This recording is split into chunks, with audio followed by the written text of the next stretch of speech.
il y a eu une évolution en même temps des sciences et des techniques autour de la science de la donnée. Et on a grandi, si vous voulez, avec l'évolution de ces techniques. Donc vous avez fait le bon pari sur le bon domaine et ça a été extraordinairement vite, quoi. Oui, c'est ça. Il y a eu plusieurs révolutions. La révolution du digital, la révolution de ce qu'on appelait le big data. Et aujourd'hui, on parle d'intelligence artificielle.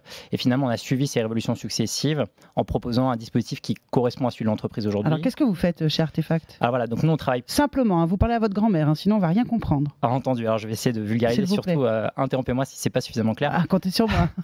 Donc nous, on déploie des solutions autour du digital, de la donnée et de l'intelligence artificielle pour les grandes entreprises. Donc par exemple, moi je suis Google, je vous appelle et je vous dis faites-moi quelque chose pour moi. Alors Google est plutôt un partenaire, on va travailler avec des grandes entreprises qui... Monoprix alors. Voilà, exactement.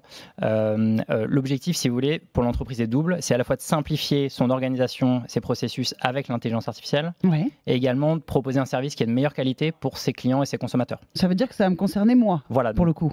Dans l'exemple que vous avez pris, donc, il se trouve que Monoprix est un de nos clients. On a déployé pour Monoprix une intelligence artificielle qui est en fait une liste intelligente qui vient vous faire des propositions de votre panier d'achat. C'est-à-dire qu'au moment où vous faites un panier d'achat, que ce soit sur le site de e-commerce ou que ce soit sur l'application mobile, il y a une liste intelligente qui connaît vos habitudes de consommation, qui est même capable d'interpréter une recette que vous êtes en train de construire dans votre application mobile et du coup qui peut vous proposer finalement une recette. Je traduis, vous me corrigez Vincent Luciani.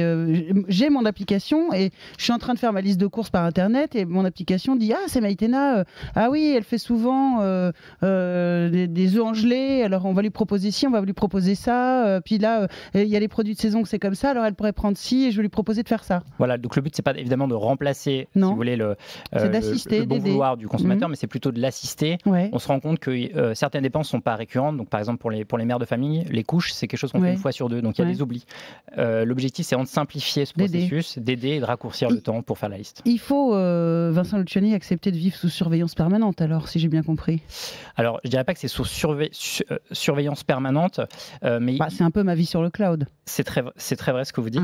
Il faut avoir conscience finalement qu'aujourd'hui, la plupart des nouveaux services qu'on propose aux consommateurs s'appuient sur leurs données. Alors, il se trouve qu'en Europe, il y a une politique qui est merveilleuse qui s'appelle le RGPD ou GDPR en anglais, qui permet, si vous voulez, de récupérer ces données tout en ayant le consentement éclairé du consommateur.